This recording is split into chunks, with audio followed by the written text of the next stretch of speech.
السلام علیکم میرے عزیز ہموطنوں، امید ہے آپ سب خیر سے ہوں۔ ناظرین کرام، تمام طور تعریف اس خدا بزرگ و برتر کرام کی جس کے قبضہ قدرت میں کل جہاں کا کل نظام ہے۔ درود و سلام محمد و آل محمد پر۔ ناظرین کرام، اللہ نے اپنے پیارے محبوب حضرت محمد مصطفیٰ صلی اللہ علیہ وسلم کو تمام عالم اسلام کے لیے، تمام عالم کے لیے رحمت بنا کر زمین پہ بھیجا تاکہ وہ انسانوں کے اندر امن، سلامتی اور ایک دوسرے کے لیے پیار پیدا کر سکے۔ تبھی ہجرت کے بعد رسول خدا صلی اللہ علیہ وآلہ وسلم نے مختلف ممالک کی طرف پیغام حق بھیجتے رہے تاکہ لوگ ذات پات اور مذہب سے آگے نکل کر ایک دوسرے سے پیار کر سکے اور ایک اللہ کی عبادت کر سکے۔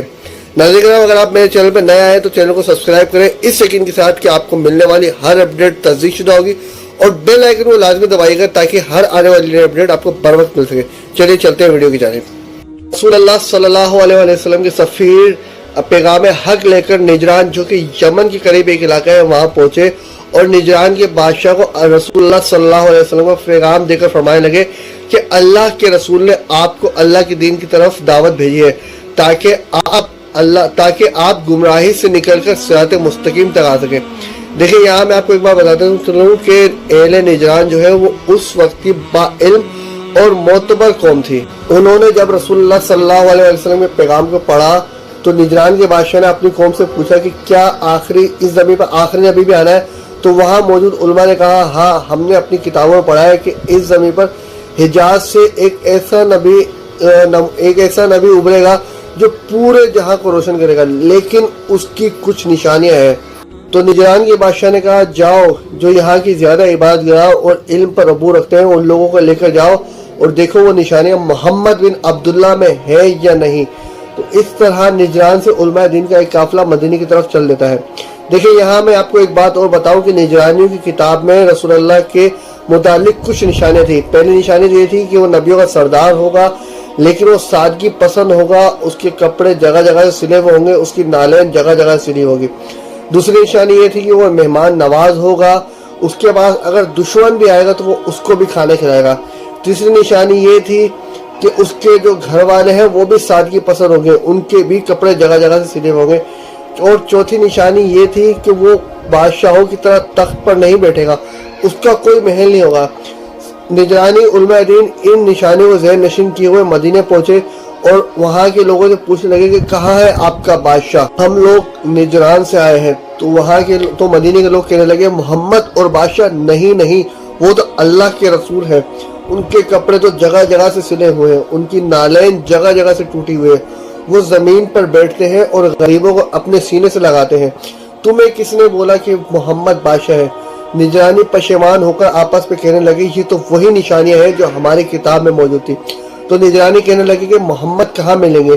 تو اصحاب رسول صلی اللہ علیہ وآلہ وسلم کہنے لگے کہ محمد آپ کو مسجد نبوی میں لوگوں کی اصلاح کرتے ہوئے ملیں گے۔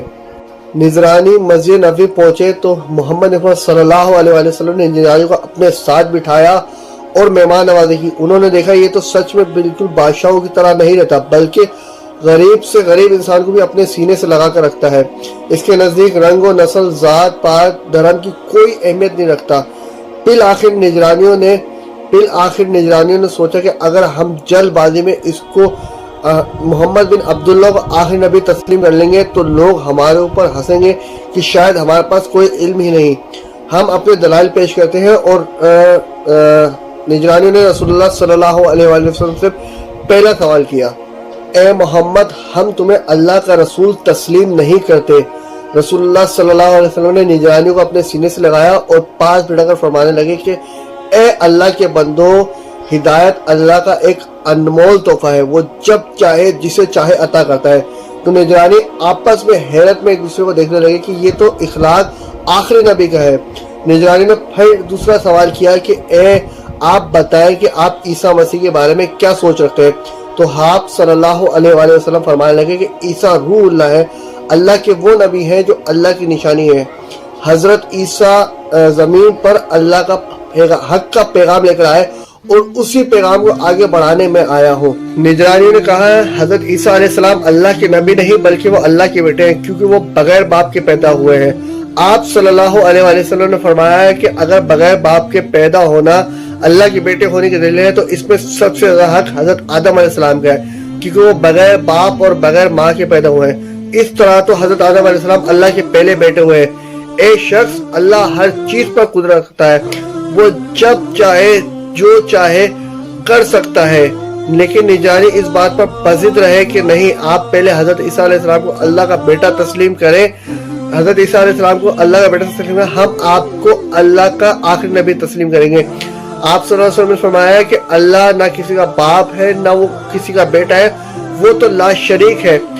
اس بات پر 3 دن تک بحث چلتی رہی اور بالآخر اللہ نے سورہ آل عمران کی آیت نمبر 61 کا نزول کیا۔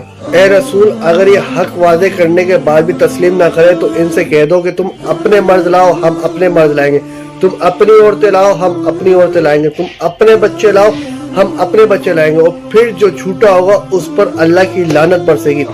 جیسے ہی نجرانی نے سنا تو وہ زور زور سے ہنسنے لگے اور کہنے لگے، اے محمد، یہاں جو نجرانی عالم موجود ہے ان میں سے کسی نے 70 سال عبادت کی ہے، کسی نے 100 سال عبادت کی ہے، ہم تمہارے لیے اور تمہارے خاندان کے لیے بد دعا کریں گے، دیکھنا تم پر عذاب آئے گا۔